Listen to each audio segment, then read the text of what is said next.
and welcome to another episode of Teaching Heroes, the teaching podcast where we ask real teachers real stories about how they show up every day for their students. And today I'm talking from Dharawal country. It is Dr. Jo Winchester, and I'm here talking to longtime friends of mine, Ed Storey and Kate Storey. So how are you guys? Where are you chatting from today? We're out at Camden at the moment, so New Camden, I'm speaking onshore, so out in Camden, yeah. Yeah, so from Dharawal country too, so we acknowledge the elders past, present and future. So guys, like I've known you a long time, but let's find out about where you are today. So what are your teaching positions? You're both teachers and you're married. And so Ed, where are you located today? Where are you teaching right now? So I'm out at Campbelltown East, an assistant principal out there on stage 2 at the moment. On stage 2. So how much of your teaching time, how much time do you teach, and then how much time are you AP? So I'm off class this year, so okay. I've run a lot of support and professional learning for teachers. So like going in, mentoring beginning teachers, off class running like professional learning, like quality teaching rounds, and also doing intensive support for students as well from the COVID fund. Okay, great. And Katie, where are you at? I've kind of had a change of roles recently. So earlier in the year I was at Liverpool public school on class on stage 2, year 3 class. And then I applied for a position as an instructional leader at a small school, London. So I've taken that role up for 2 days a week. And then I'll take it up 3 days next term. So I'm still got my feet in both schools at the moment. So I'm working 1 day at Liverpool, 1 and 2 days at London, but term 3, I'll be instruction leader there for the 3 days. So that'll be really good. So I'm working at a small school. There's only like 60 kids. In K-2, there's only 20. So I'm working in that classroom across grade and stage. So helping to support the teachers better their practice, and then work with targeted groups to target early literacy and numeracy outcomes. Yeah, congratulations. I didn't know. That's fantastic, Katie. Yeah, how long have you been teaching? Sorry? I was going to say, how long have you been teaching now for? Do you mean at Lugman?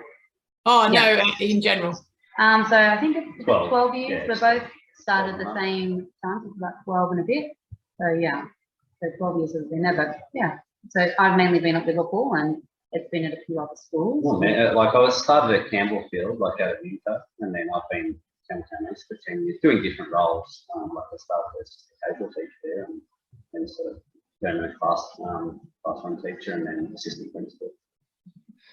And tell me about the context of your school. So I'll have, some people are listening from Sydney, so they understand the context of Western Sydney, but maybe a lot of people don't. So why don't you tell me about the makeup of Liverpool, Katie, about the type of students you have and, staff. What's the context out there in Liverpool? So Liverpool is quite a large school. It's right in the centre of the CBD there.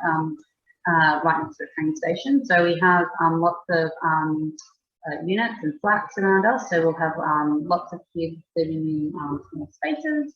A lot of the time, I think it's like 99 or 98% of our population will be EALD, so they have English as a second language.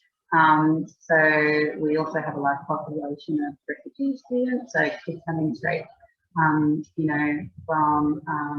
some kind of maybe difficult situation. So they're coming from being held in other countries like Syria, and then they're coming in, and their first stop may be Liverpool before they then move on to other areas. So we're kind of like a stop where it's low cost in rent. So they can be set up in these units, they get their lives together, they start seeking employment, and then when they kind of better their circumstances, they'll often move on, or sometimes they'll stay for a long time, depends on the circumstances. But then of course we've got other families that are maybe they're second generation to the area in particular, and so they've all got different needs, but definitely a population that's diverse in their background. So lots of children from the Middle East, lots of kids from Africa, lots of parts of Africa, and of course places as well, India and all of those places. So it's very, very multicultural, but a lot of the needs are very similar in terms of what they need academically and socially. Yeah, so what are some of those, challenges, or what are some of the great things those students bring to teaching? Because I would imagine that would be a really dynamic place to be, changing students, lots of different countries, and then with that there'd be a lot of challenges as well. Yeah, there is a lot of challenges in terms of teaching. So throughout the year, you'll continually get students that will come with no English. So, you would expect when I taught stage 1, you would have maybe 4 or 5 kids through the year come as refugees, or, they've come straight from some kind of facility and then have come to Liverpool.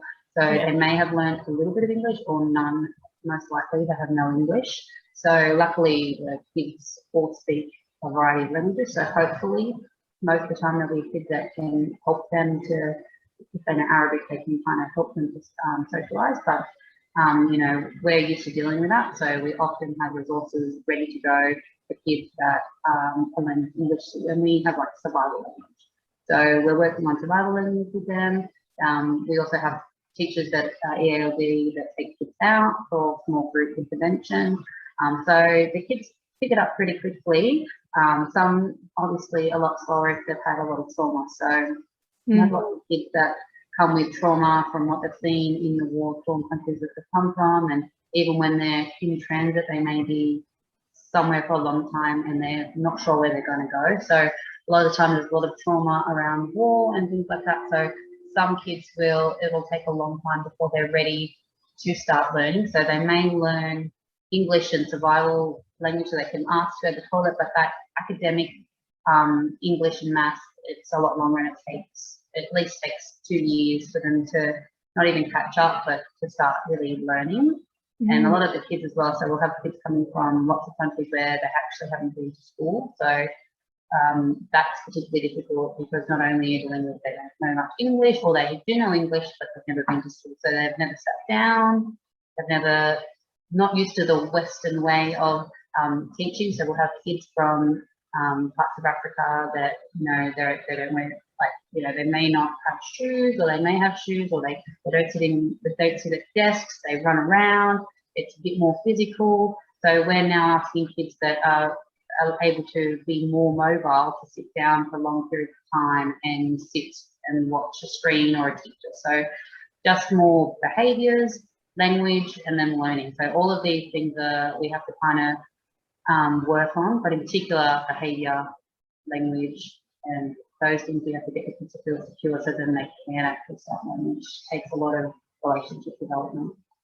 Yeah, wow, that just sounds just so dynamic, Katie. I'm just amazed really about what you do every day. So how do you feel like you and the students have support, say, from the Department of Education in that? Because I'm just thinking, you've been there for a while, so you must, I guess I just wanted to know what support there is for you, and, how have you managed and changed your teaching over the time, with that, pretty dynamic context. Yeah, well, even just within the school, being there for 12 years, it's changed. Even when we first started, we didn't have a lot of refugees. We did have lots of students from Serbia and Kosovo and all those kind of issues. So we've had people that have been refugees, but the dynamics of that's changing now. So we're now getting a lot more. There's lots, we know a little bit more about what their needs are. So before it was just, okay, just go to class, that's it. Now we know that we've got to work on their mental health, their social skills, all of those things before we can get to their learning. So, when 12 years ago, it was just, you've got kids here, you've just got to deal with them, let's get on with their learning. Now it's really, where it's more about building relationships, connecting with parents, and the department is good in that way because, there's lots of support in terms of training in terms of like trauma for refugee kids. So we get a lot of trauma PL for that. So a lot of that, we have a lot of EALD teachers that, they do extra training on that as well because they're our forefront of like helping those kids. So they're often withdrawing them, they're working in small groups. So we'll have kids where they're very shy in the classroom, but then when they go through their ELD small groups, they become these like bubbly, outgoing bossy groups. So, you know, those kind of things. And then you learn as you go. Like it's the first time you get a child that doesn't speak English, it seems like it's something overwhelming, you know, how I'm going to differentiate for that, but then it just becomes part of your skill set that you know, these are the things I need to teach them. This is how I get them to learn how to speak English. It's like a progression. You'll see the kids slowly develop, and then you can't even see patterns. Like it's quite funny. You'll see kids start to get really good at speaking English, and then once they get to this point, then they start to dob. Once they start dobbing on other kids, like, okay, they've mastered English now. They're now starting to dob. It goes on for 6 months. It's very frustrating. Especially like, you do it, but then afterwards, just go away. But you get through it, and so then there's like that progression. Now they're ready to starting to learn about something. If they can dob, then we're going to do some others. That is hilarious. Yeah. I'll put that in my teaching manuals now. Yeah. The students, once you know they dob, they've got the English. So Ed, tell us about Campbelltown. So I grew up in Campbelltown, so I know for me it was working, you know, white kind of working class, definitely multicultural, absolutely, but I know it's changed now. So what's the kind of context for? Yeah, it definitely is a changed area, especially over the last 10 years since I've been there. Yeah. I think, you know, like any you know, town on the edge of a major city, you do sort of see changes happening, you know, in a short period of time. I think one of the biggest changes is it sort of changed from probably an old area where there was a lot of older and elderly people that seem to live around our school, and you know, we've changed to a lot more younger families, probably larger families now as well, that have come to the area, just with the size of the houses and the size of the blocks and everything around. So yeah, our numbers have increased quite a bit over the last, you know, probably 5 or 6 years. You know, just as I think the demographic of the area has changed a bit as well. But yes, you do sort of find in a lot of ways it is still similar. You know, the actual physical location, that not much has changed. You know, you drive past and you still see the same house that your friends lived in. Yeah. You know, I used to walk past there all the time, and friends used to play on the road just down from there. So yeah, it is really interesting. Sort of, you know, you're working where you grew up, and but I think it really helps to build a connection to the kids there and the families there as well. Yeah.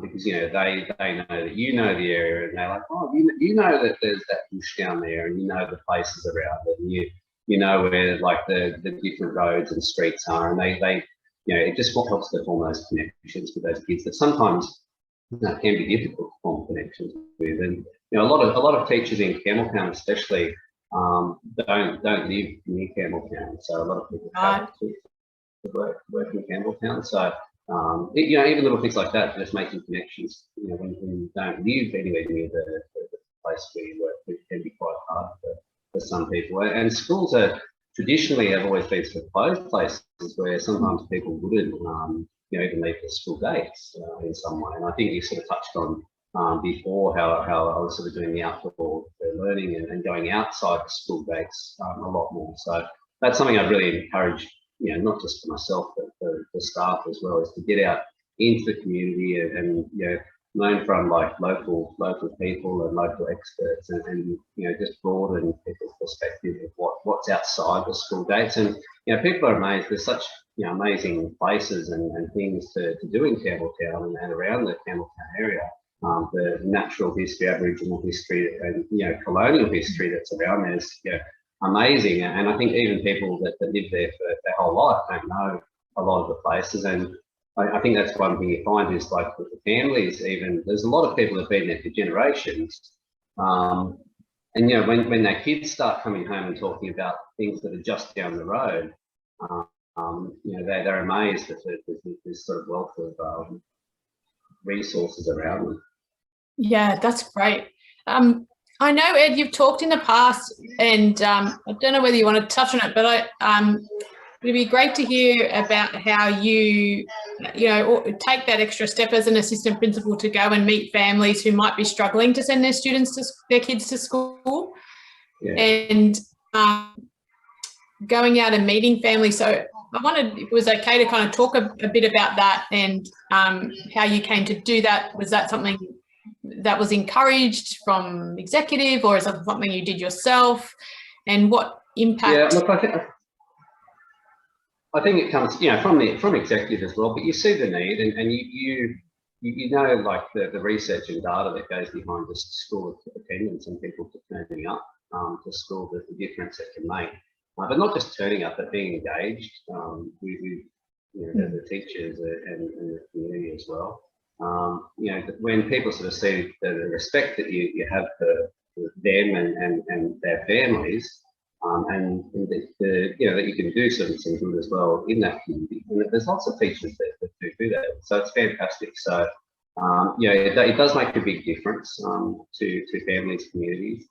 I think it's important because parents are trusting with their children. Yeah. So if you're not going beyond just saying hello and that's it, it's like you really need to start like building that relationship so that when they come to school, they know that I care about their child. I'm going to look after them, not just their academic, their social, but also their emotional stuff. So I think it's really important that you build those relationships. And I know Ed School in particular, they've done some things where they've had families in need and they've often rallied together, and during COVID as well, like provided support for them, providing what they needed in terms of like our school sent like laptops home, iPads home, all of those sort of things. Food hampers, food hampers, food deliveries, things like that. Christmas presents. We get a lot of donations through places and different things like that. Even just prizes in general. Some of the prizes that we give out at school are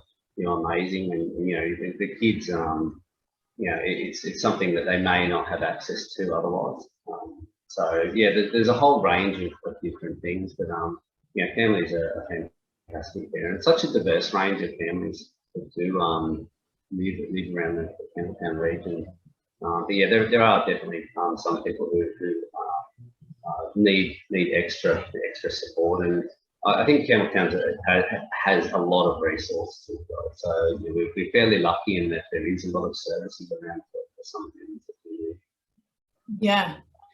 And, I even know, I have 3 children, and I even know some of the advocacy I've had to do for my children, and that's been difficult for me. And I'm an educator and been trained and have had a very privileged life.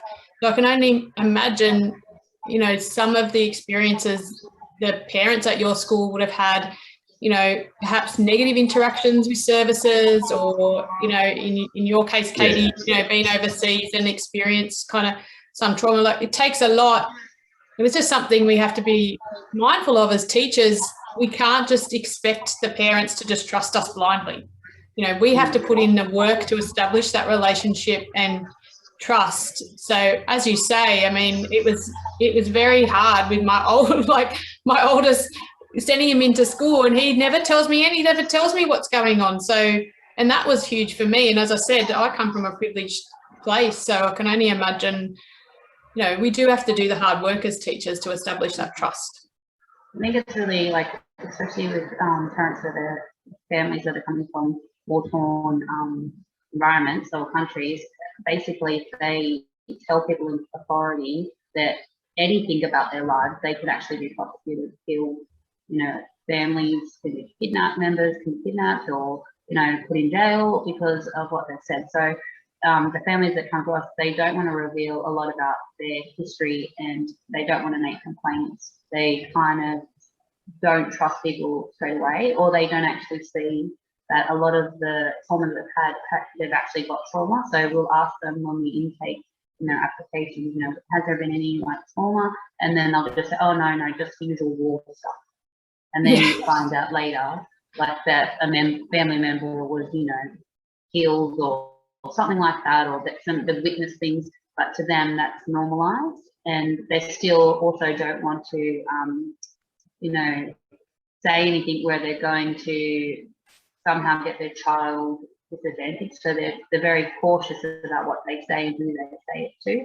And as you said, like advocating when you don't speak in English, like English, Yeah. is very difficult. So a lot of our family members, they don't speak English, or it's very limited, or they have very limited education in their own language as well. So to advocate for themselves or for their children is difficult. So as a teacher, you have to do that. And we've also got lots of learning support teachers, and then we have community liaison officers who their role is to do that, to speak to parents, understand how their community is working, because you'll have certain communities that kind of stick together and they'll have issues and they'll talk about things, and then they'll come and talk to the school, and they can be the facilitator for that. So you may not find out about a parent that has has cancer or something like that. You might not find out from the parents, but you may find out from another family that lives in the community and it's told, maybe community liaison officer, and that's how you find out. So relationships are important, constant contact. For some parents, it's just really like smiling and like trying to engage with them if you can't even speak their language. But most of the time, even when I have parents that they don't speak English and they just want to know that their child is good and just like that they're happy or that they're doing well. So as long as you're reassuring, I think that's really important as well. Yeah. I think, like, you touched on it before, like with maybe not so much like negative experiences like with services and things like that. I think maybe even sometimes negative experiences with schooling in general. A lot of people sometimes have had negative experiences with schooling, and that takes a long time, especially that's why those relationships are so important, because they're very open. Like, a lot of parents are very open to go, hey, look, I hated school and I had a terrible time. Maybe they didn't, and I think that's where I was getting to is I think schools are so much more linked in with services now that within the community. So it's not just about what's like the teaching, it's also about like the community care as well.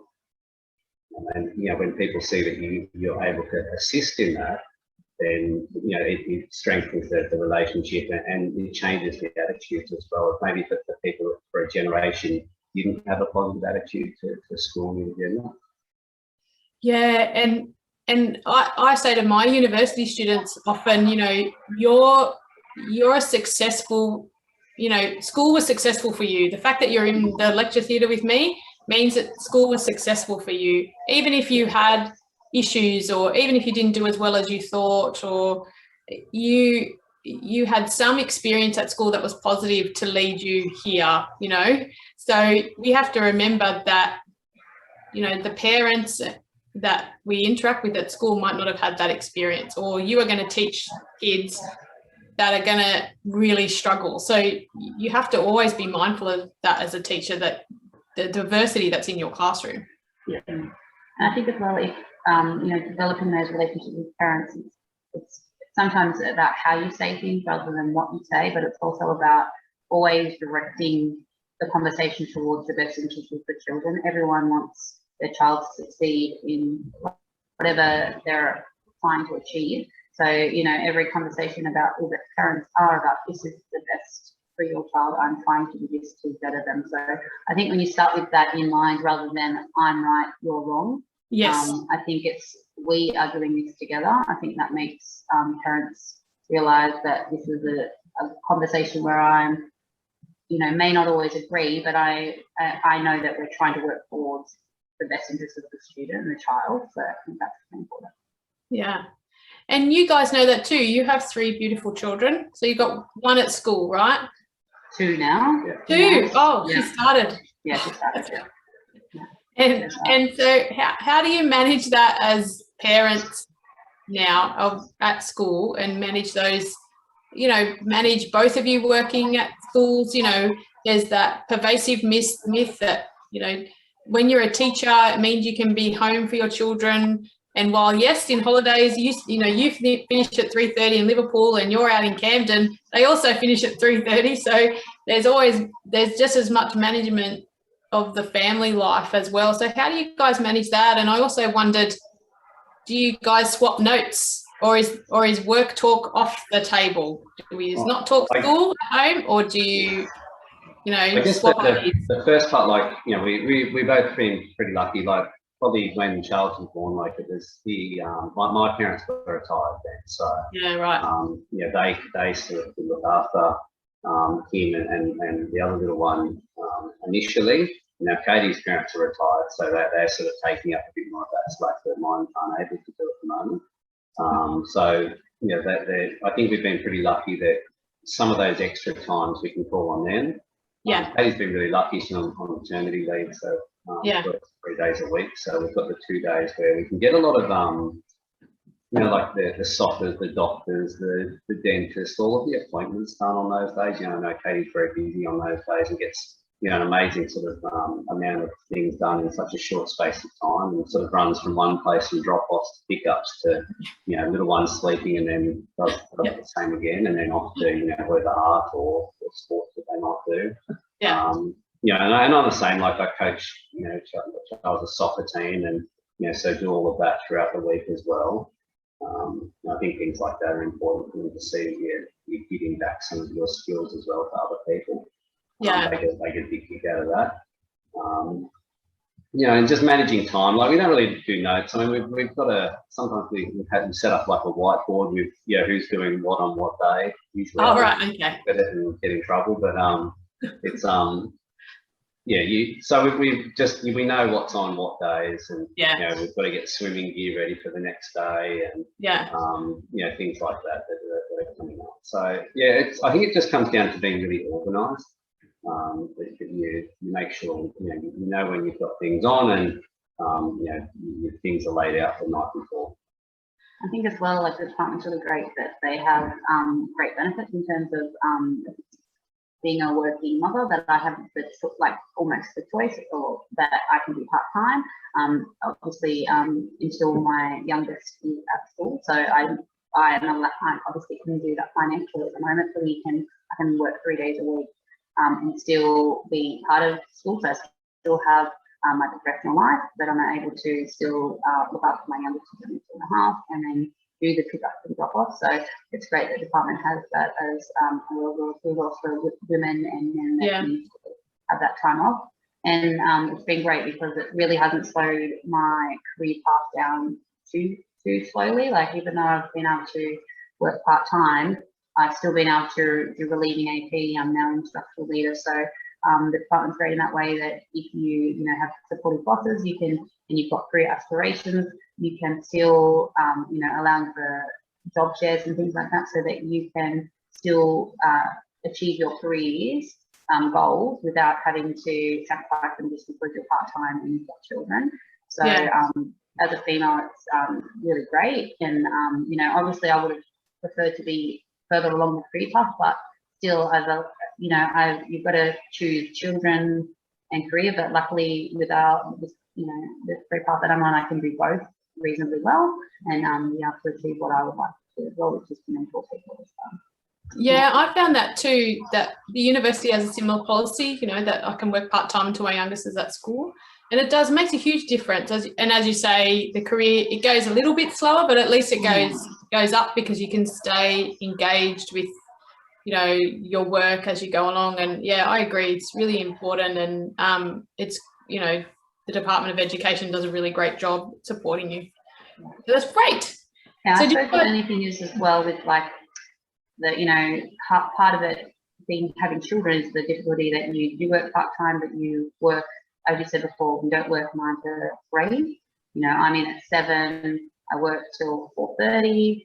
I'm in there and I do lesson plans. So, the work-life balance is often tilted towards work, because even though you work 3 days or even 5 days, it's not a clock in and clock out job. You're always thinking about it. So, when you get home, you think about how your day went. You think about, oh, that kid had issues with this. How am I going to fix that?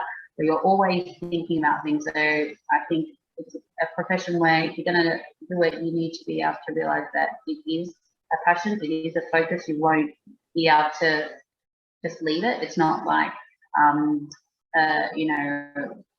phone reception where you just clock in and clock out. It's something where you've got to be passionate about it because you will be talking about it a lot. And kind of touch on what you said in terms of the we discuss things. Yeah. I think, you know, any married couple would debrief, I guess, during about like their day. So you may say something, but generally it's been quite beneficial having us both work at different schools, because the PL that I've got is completely different from the PL that Ed gets, because their community is different, and also we're in different regions, so different regions have different focuses on different things. So, you know, I've been trained in different ways of teaching reading, and then Ed has been as well. So we talk about those, and then he's able to say, oh, this works for me, and I'll say, oh, this works for me. So we're able to share valuable strategies and take them into the classroom as well. So we have like a professional dialogue even between us. Like, you know, if I can't, sometimes I think, oh, I haven't taught stage 2 for a while, and Ed's been teaching for a while. I'll say, oh, how would you explain this to someone? And he'll come up with some activities, and then I'll say, oh, great, I'll use that and do something like this. So it's good to have like a person to bounce off how to teach something. Yeah, I think we've sometimes said before, you know, we say, you know, what 12 years experience, but you sort of double it almost. You almost feel like sometimes you've got a lot more, because you talk about different contexts, different schools. Sometimes you get different PL, and you know, you sometimes do feel like you've done almost double the amount, because you can reflect on what the other person has done and how they've solved things. And even people say, oh, have you been trained in this program? I'll say no, but I know about it, and I will probably have a good enough understanding to be able to teach it, to do it possibly. So that aspect is good, because we've got a lot of different experiences. There is that part in the accreditation, isn't there, where you can say self PL, so you can put conversation with husband. PL 5 hours. I think we're so lucky, like Katie was saying, we just get so much professional learning that you know, with the hours, like mine's, you know, almost, I think it's, you get hundreds of hours of professional learning that you know, those self-teacher identified hours you rarely ever have to do. You do that, but you know, you're constantly doing that with, you know, leadership side with your team as well. So but it would be nice. Maybe I should add a few extra ones. I think, like, as I said, like the department's really cooking for teachers to be able to collaborate. So I think that time when we're meeting together, planning together, talking about teaching practice is very important. And my school particularly focusing on that. So what do we want the kids to do? Like, what does that look like in the classroom? How do we assess that? How do we target it? How do we teach it? How do we reflect on it? How do we get kids to reflect on it? And then how do we actually track their progress? So, you know, that collaboration is so important. And, you know, we do that, the department's really pushing for us to talk about that and talk about learning. And it's really changed how teachers talk. So back 12 years ago, you just did activities, but now you talk about, well, how do kids learn? How do I get them to think in this different way? Or how do I get them to process it? So the training, and really even it's so much more diverse, because you have to really deep dive into what's making kids tick, how are they, why are they not learning, how can you move them on, how can you learn from others and peers and people that are more experienced or less experienced to get kids to move, because, you know, that's really the focus. I think we're really, most schools are heavily focused on getting kids to move into the immunity. And how you do that is how exactly like that. Yeah, I think that's right. And, you know, when I first started, I think I was given a textbook, and that was, you know, what we taught, and pretty quick you realise that doesn't work. But you know, that way of thinking is very, very long ago past. Yeah, and even just when you first started, you think, okay, I'm in year 3, I teach year 3 content, and that's it. Now, like, you know, being an ELD in school in particular, but that's not just an issue for us, is that you have to be able to teach K to 6. So you may be in a year 6 classroom, but you'll be teaching kindergarten as well, because all kids have different needs in every area. So it helps if you can teach across many grades, because, you know, I've taught K to 6, and so when I'm on 6, I know how to differentiate to K, 2, 3, whatever I need to do. So you may have 6 or 7 levels working at the same time. So I think now, back when I first started 12 years ago, you just gave them the same activity. But now teachers are expected to come out of university and then know how to cover the whole of the curriculum and know what those learning sequences are and those learning pathways, and then how to teach that systematically, and also to be able to teach it to kids in small groups so that they're able to progress in their learning. So it's so much more technical than I think it was 12 years ago. And it's such almost like a science, the skill of teaching you. It's an art form as well as a science. You have to solve problems. You have to work out what's the kids' actual issues, and you have to be creative in how you're going to get them there. If they're still reading at 5 and they're in year four, there's a problem, and then you've got to work out, well, how can I be the change, the difference in that? And then, you know, they've tried all these things. Well, what can you do to make something different for a kid that's not learning? I think it's really important as well. Have you guys got examples of when you've been able to intervene like that with students?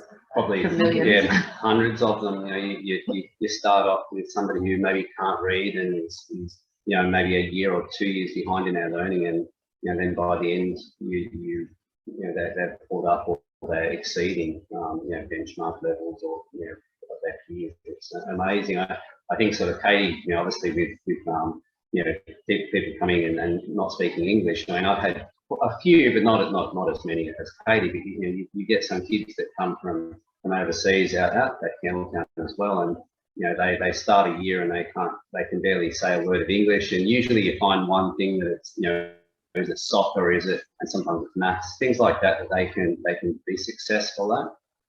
And you know, that's when their language starts, they find friends, and all of a sudden, you know, they're talking more than most kids, and you know, they're reading higher than most kids' levels.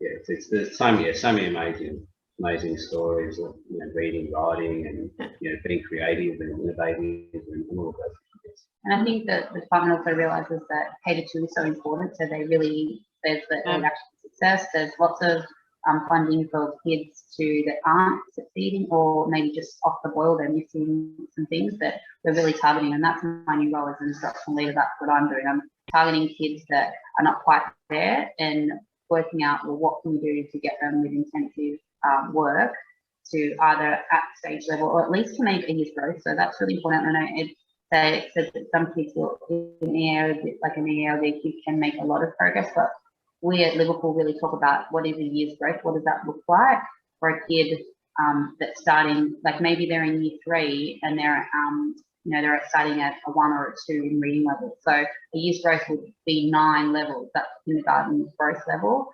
So we really look at it as a school, well, what does a year's growth look like for each of those children? How does that year's growth look for writing? How does it look for mathematics? It doesn't need to be you're now at stage level or exceeding it. It can more be about, well, what's that growth for that child? And if they've got learning difficulties, what's growth for them, whether it's social skills, life skills, even academic stuff as well. So we look at what growth can we achieve in that time for individual students with individual like learning plans, those help. So and then targeted support from teachers that aren't just classroom teachers as well. Such an incredible amount of work. You know, I'm just thinking you're talking about each and every individual student, having those conversations across each key learning area. What, you know, of course you don't finish at 3:30 and, you know, of course, you know, that's such an amazing amount of work. I have so many questions, but I wanted to, because you guys have said a couple of times about there's a lot of funding. And so I wanted to know, obviously there's a lot of public discourse about needing to put more money in education, and we probably agree with that. But my experience of talking to you guys is that you haven't really said that. You haven't really said, oh, we're missing funding here. Or are you just, yeah, can you talk about the funding of public schools and where you think money does need to go? I think like one place, and you know, there's a lot of focus on it at the moment, is like teachers working more together, and that legal support. I think that's you know, I think Katie was talking about it before, but to me that's one of the biggest ones. And I know, you know, our school in particular, we're doing a lot on that at the moment, working together. What's best practice? How does it look in classrooms? And you know, how can you learn off other people? I think a lot of teachers, you know, come with a wide range of experiences and passions and interests, and you know, how do you best utilise the people that you have to bring that out? And you know, funding can to a certain point do that, but I think people having a voice and doing the things that they're really interested in, the kids know more of that. You're frozen.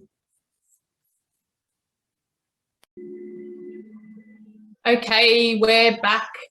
We had a little technical hiccup there, and Ed sent me a message saying maybe we need more funding for school computers. So at-home computers, I mean, and internet. So what we'll do now is move, because I've been really fascinated, Ed, by the work you did with the Department of Education. So you got seconded there to the office for 18 months. So what did you do while you were there? What was the project you were working on? So this was like, it was probably about 2 years ago now. There was a competition that came up. There was an innovation section of the Department of Education, the Catalyst Lab, which was basically, learning about innovation and around applied learning. So students solving real world problems. So we were doing some things in our local school around solving problems that students didn't actually know our area a lot, so that they didn't really have a connection to the place. Like I think I said before, that a lot of population has come to Campbelltown, so students didn't know there wasn't a lot of history that they knew. And the old buildings on the side, the old wheat silos, things like that, the Aboriginal history, the students weren't aware of it. So we teamed up with like a whole range of experts in our area, from Aboriginal elders to historical society and the council. The council were really fantastic. Campbelltown Council's got some great funding. They do some amazing things in the local area to really promote the local area as well. If anyone wants to get onto the Campbelltown website, I think it's almost like a model of how a council should run a website. I think it's got a lot of really positive things that they do on there. But yeah, we teamed up with a lot of those people that I really wanted to promote to the kids in our school that, teachers can be the experts in a lot of things, but they're not the experts in everything. And I think it's really good for kids to see that. And that was one of the things we spoke to these local experts, and all of a sudden these kids were so engaged in, what they were learning about, because it was, they were realising that there was a bigger world out there, and they were learning all these new things, going to all these places. We were leaving the school grounds, we were going, I drew a radius, and I said, well, how far can everyone walk? And, we drew a diagram, and I, picked all these locations around our school that, kids could walk to, and, kids are amazing, they'll just keep on walking. So, we were sort of going on a few kilometre sort of trips down to, old convict built structures around, like old reservoirs and dams around Campbelltown, some of the old colonial buildings, the Aboriginal sites around Smith Street, and down a bit further, fishing places, all of these different places, and when the kids could find that there's so many different things, it sparked like interest and inquiry on like passions and interests that they had as well. It wasn't just English and maths. We incorporated a lot of science, a lot of history, and a lot of art as well, so creative arts. So there was drama, there was music, there was sketches, field sketching, and learning from experts on how to do proper field sketching and things like that. So anyway, our school, we were chosen to, my team, especially to come in and present on this with a whole range of other schools across the state that are doing innovation around applied learning and just doing things differently, on how do kids learn differently, and to get excellent results based off it. So we went through the whole process, and it was like a short list, and you ended up sort of going for weeks at a time into the head office at Parramatta to present. And I don't like being like, if I'm on class, I like being on class. So I didn't like particularly going there for a long period of time. So what I did, I actually got them to come out and see it in real life, rather than me going there and telling somebody about it. I sort of think that's sometimes a bit of a waste of time. I'd rather other people come out and they can see it firsthand. That's great. So, and kids would have loved that, did they, Ed? Like, yeah, they loved it. Like, so getting all these important people coming to watch them learn. It was that, but it was also when we talk about like aspirations for kids, you're coming in and going, I'm working with an innovation team. Oh, what's that? And you go, well, I'm working with a UX designer to sketch these things. I think, what's a UX designer? I didn't even know what it was until I started working with one. This person who captures your ideas and sort of makes a mock, website and things to track these things. So the kids really felt like they had ownership of this platform that they were making it. And anyway, it ended up that I ended up working there for over a year with a great team of people. We we did a applied learning pedagogy, so all of the research that went behind that. We worked with schools all across the state. We were a lot of in-person stuff until about March last year. And then after that, there was a lot of Zoom, a lot of online calls, but we were still working with schools. Schools were really keen, to get out there. And one of the things that the schools could still do was local excursions and getting out. So in a time, where people were stuck at home and doing, feeling like they couldn't do things, and people were very isolated. When students were in school, they were going down to the bush. They were doing all these great adventures, probably more than most people around the world at the time. So you see, it was such a positive experience because the world's in lockdown, but you're out doing all these amazing things, and kids out there are doing all these amazing things out in the environment and that local area. So I think it really sort of stood out, on a time where maybe communities were having a hard time. I think it was something really exciting and innovative for students. But that's now accessible to higher education staff, and they can go on, they can program in this way, like design integrated units based on around probably the core ones around history, science, geography, and integrating mathematics and English back through there. But yeah, there's some great resources that go with that. But I think it's just getting out into your community and getting kids engaged in their local area and solving problems that are relatable to them, that they can see in their area. Campbelltown, some of the problems that are around here aren't the same that might be down at Wollongong, for example, a school we work on right near the beach. So everyone's got different things that they really want to find out about, preserve, solve, and there's just so many interesting things. I think once you start to talk to the teachers as well, and it sort of gives them permission to leave the school gates as well. They then find that there's this whole other world outside. Community opens up more, and you start to, everything sort of comes together, and these great results start happening, and around engagement, attendance, and the academic side as well. And I suppose I was working with Ed for a little bit in this, but what's so good about the idea that Ed and his school team members had was that it was about taking good teaching out into the real world. And so the benefits for the kids is that they're learning future focused skills. They're learning about, I went and did water testing with kids. So I had kids that were testing water with water kits. They were going out looking at fauna. So they were starting to think about, well, is this a career or something that I'd be interested in doing in the future? So they're engaged in content. In a department, in a school circumstances at the moment, lots of the focus is on literacy and maths. And it was good that the department really got behind innovation. They were saying that we can still teach literacy and maths, but we can teach it through hands-on, real-life experiences in outdoor learning, but also that we can cross KLA, because a lot of teachers probably maybe programs similar to this, maybe 10 or 12 years ago, they were using cross KLA to kind of save time, because we know that teachers are time pressed.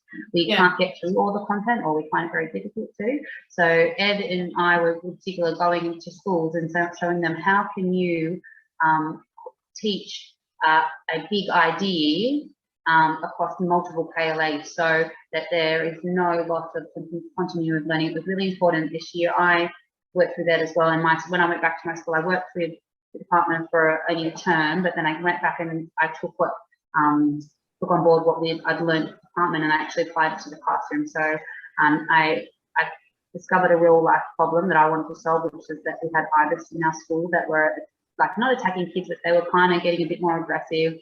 They were eating all our normal, eating all the leftover food. So I chose to solve that problem, and then Ed's team came in and we kind of brainstormed. So we collaboratively came up with all these cool ideas of what could we get kids to do in our local area?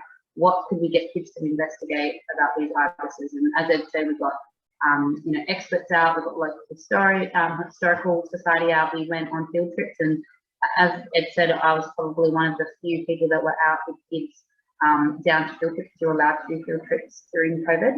So we were going down to the Georges River, which is very close to us, my school. We were walking a 2-minute walk down to the Georges River. We were water testing, we were field sketching, we were making 3D models.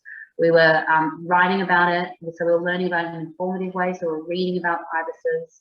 We were then using that to be our imaginative text. We were writing about the bird's perspective, like a story from the bird's perspective, and then from humans' perspective. And we were drawing comics and making murals, and then we were taking that learning again then to persuasive. So then we were like writing to the local council about, and to the principal about what we should do about the birds. We solved it. I taught kids about what a startup project would look like. We actually ran,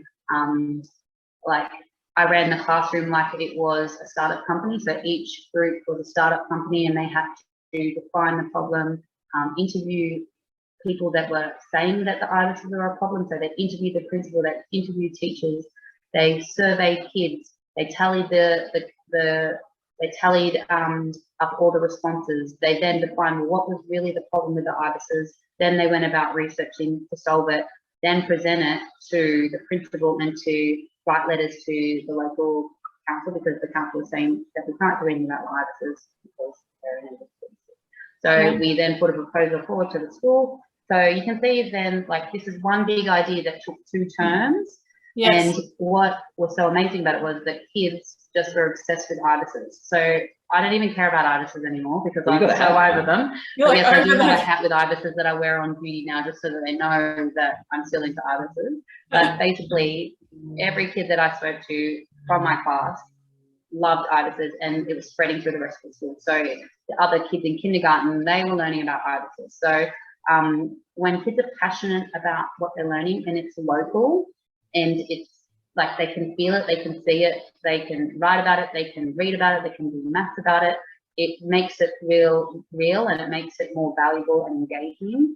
And what the department has done in that platform is allow for those real life experiences to be shown by teachers. So to celebrate it, it's a place where teachers can, like myself, I wrote a program, I submitted it, people can go on there, see my problem that I had, be inspired by it, they can use it, modify it to their own needs. It doesn't have to be an ibis. They may have a problem with some other animal, and they can take my real life problem and adapt it to their local community, but get my ideas from it. So the point of it is twofold. If the kids are getting engagement, future focused skills, they're doing real job things that they may want to do. They may want to pursue a career as a startup, but they may want to pursue a career in you know, some kind of park range. Yeah, but I think one of the ones I had was you know, so I've been running these programs for a few years now before it sort of, you know, got put as a proper name to it.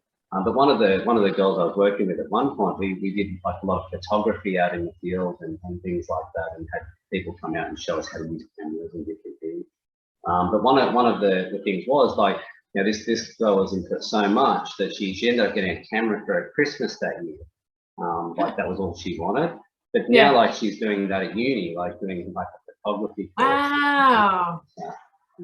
I think another one as well, it just reminded me of Katie's one, had you know, like she was talking about collecting data. I was working with one of my friend's schools, not far from here out of Ingleburn, and she was talking like one of the kids, like I think it was like maybe like behaviour kid who really wasn't engaged usually with much with school, and she goes, "Oh, he's loving this program, it's so amazing." I said, "Oh, what's his favourite thing?" And she goes, "Oh, data." And I'm like, "Oh, how? Like, how's that?" He goes, "Oh, she just loves it."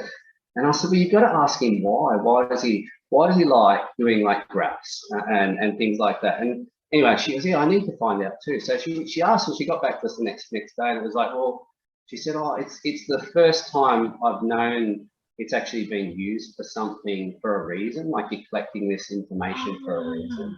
It wasn't just standing at the front of the gate counting how many red cars go past. Or favourite ice cream. Or favourite ice cream, or favourite sport. And, you know, as soon as you tell that story to teachers, that you watch their heads sort of drop down, because it's like, oh yeah, that's what I do. I teach that same lesson. But I think when people realise that it's in like a context where students, not just the teacher, but students can actually see that the information they're collecting is going to guide their future direction for learning. Yeah. There's a meaning behind it, and yeah, it was this little kid's favourite thing was collecting this information, because he knew he could see that bigger picture, that it was going to guide the direction for this project for the rest of the year. And I think it was like what I said is like, then becomes less about the teacher. So, you know, I came up with the idea, but they were dictating where it went. So I didn't know where the project was going to end or what the end results were. They were really student-led. So wherever their interest lied, that's where we went down. So, you know, sometimes we sidetrack off things, like if they were interested in a monument, we got in a local member to explain what that monument meant. But I was really trying to make it about what they were interested in and what we could find out together, and kind of let the reins go. I think some teachers really want to always plan out how it's going to work. Like obviously I planned out lots of ideas of what we're going to get to, but a lot of it evolves. Like one thing was one night an Ibis got locked in our classroom, and it actually pooed all in our wet area. Like it was like a massacre. They pooed huge. And it couldn't have been any more serendipity that happened. We were learning about ibises. We were just about to write some imaginative text. So then, of course, we were like, okay, well, I've got to use this. So I took photos of it and showed the kids, and they were freaking out. And then we used that to then do a huge comic book, and we did a whole big wall mural, which the kids were like talking about it. So you can't make those moments up. Like it's what the kids are interested in. So however engaged they are, you just got to run with it. So, you know, something like that is something they're going to remember forever. And, you know, you've got to let kids lead the learning, and know that you put the work in the planning and the ideas, but ultimately where it goes is much more interesting and exciting if kids are dictating it. And they feel empowered by that, because they knew that I didn't know what they were going to make at the end of it. They were going to be coming up with their own little projects to present to the principal. So this is true future focused skills. I think people like to say technology is, or give them like these labels that I could say I'm teaching them to do this.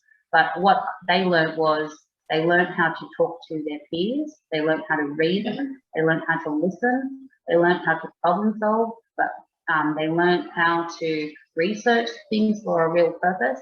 They also learned how to be like little adults, because they were like, they were running like a real job. They were all responsible. Wasn't that what one of your kids said they wanted to do? Yeah, so lots of kids, like whenever I start teaching, I always ask especially the older grades, what do you want to be when you grow up? So a lot of them would say teacher, doctor, YouTuber, that's a really popular one. But now we had kids that were like, I want to run my own startup company, I want to do this, or you know, I'm interested in web design, or I'm interested in recycling. Like I had a girl, her idea for, we decided that Ibis, part of the issue was the kids were producing too much waste, so we were trying to reduce waste. And so she wanted to, she's quite artistic, so she actually had the idea of recycling rubbish around the school and then using it for art to display it around the school. So, you know, kids were taking their passions and then putting it into some kind of practice. So, and it's really just talking about, well, there are other jobs than just teachers and doctors. And those things that everyone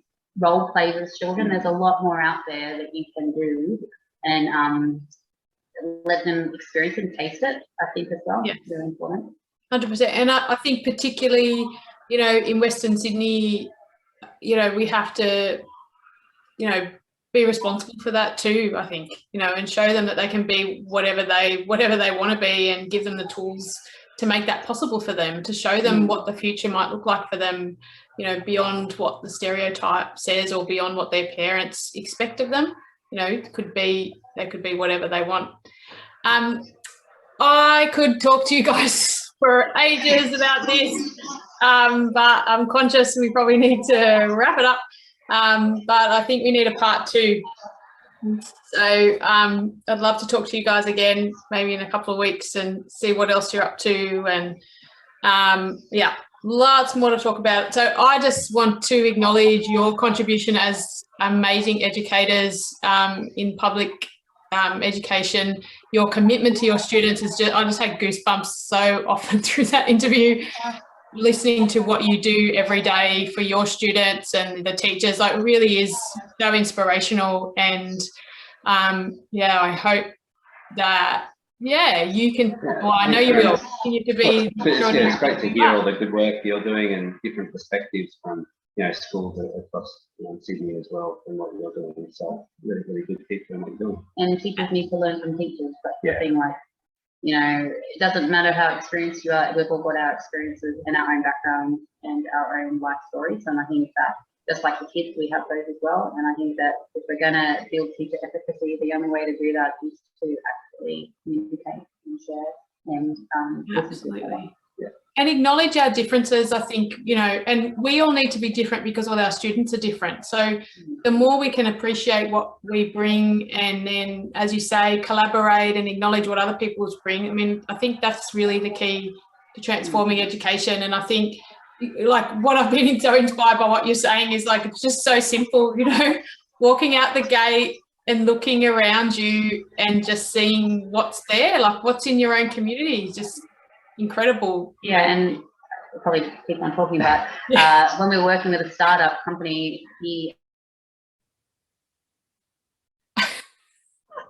I think we've stopped it now, but so the internet has gone again, but at a good time, I think, because I think we could have kept talking for ages. But aren't they incredible? Ed and Kate Storey, thank you so much for everything you are. And we'll definitely have them back. So thank you for joining another episode of Teaching Heroes, and see you all next episode. Bye.